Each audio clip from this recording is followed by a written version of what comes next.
उसके बाद जब सिंधियों को नए सिरे से बसाने के लिए भाई प्रताप ने एक अनोखी पहल की कि यहाँ कच्छ के महाराव से एक बहुत बड़े भूमि भाग को प्राप्त कर और वहाँ सिंधियों को बसाने का प्रयास शुरू किया और उन दुखायल से इस कार्य में हाथ बढ़ाने के लिए कहा तो वे गांधाम चले आए। आओ पिरी घर घोरियो सदको करो सा जाने हिकला त सबस कन थियूं ॻाल्हियूं ओ फोरल ओ। दादाजन राष्ट्र कवि सां गॾोगॾु आध्यात्मिक में उन्हनि जी तमामु घणे में घणी कविताऊं लिखियल आहिनि जिन जे ॿुधण सां अखियुनि मां सचुपचु पाणी अची वञे। थियो ख़ज़ां जो दौर पूरो नित नओं आयो बहार वण सुकल सावा थिया गुल फुल टिरी पिया बेशुमार हीर गंबज़ जी लॻी जी खुली झूले ख़ुशीअ में डार डार मस्त थी जंग जा पखी कन हेज हिक ॿिए सां हज़ार हिन सुहाणे वक़्तु निकितो घर छॾे हिकिड़ो लोहार जंहिंजे हथ में धार वारो हो कुहाड़ो ज़ेबदार। उन्हनि ॾींहंनि में स्कूलनि जा हेड हुअण जे करे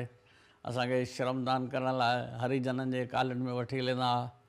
पाण बि ॿुहारी पाईंदा, असांखां बि ॿुहारी पाराईंदा हुआ। तो सांझो अचानक मूं नज़र यारनि लाई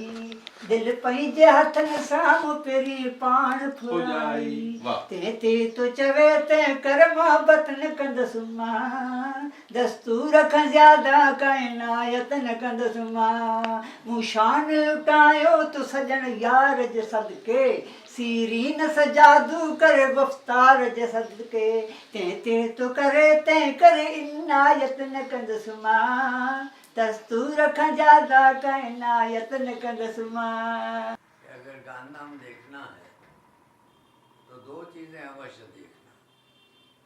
एक है दादा दुखायल और दूसरी है गांधी समाधि।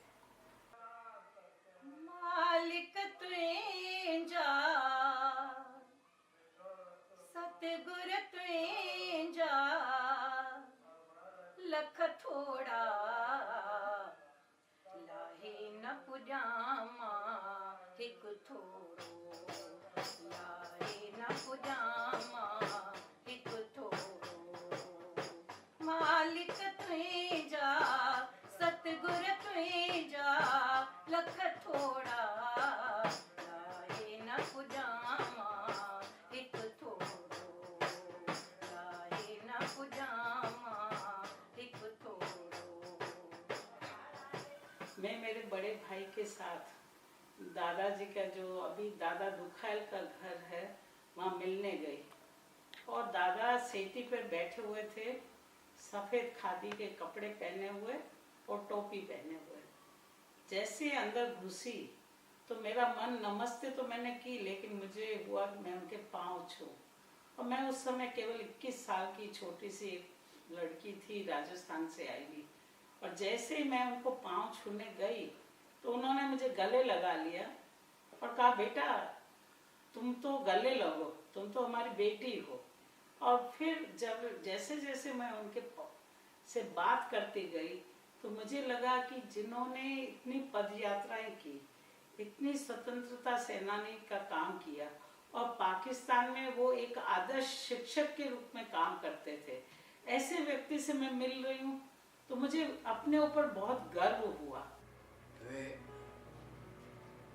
स्वतंत्रता संग्रामी थे, उन्होंने आज़ादी की लड़ाई में भाग लिया और गांधी जी के अनुयायियों में थे, इसलिए उन्होंने रतो देरो नाम के अपने गांव में एक गांधी आश्रम ही स्थापित किया था, जिसमें लोग चरखा काटते थे और खादी बनाते थे। विनोबा भावे के साथ उन्होंने हजारों गांवों का भ्रमण किया। गांधी गांधीधाम में शिक्षा जगत को एक स्थापित करने का जो कार्य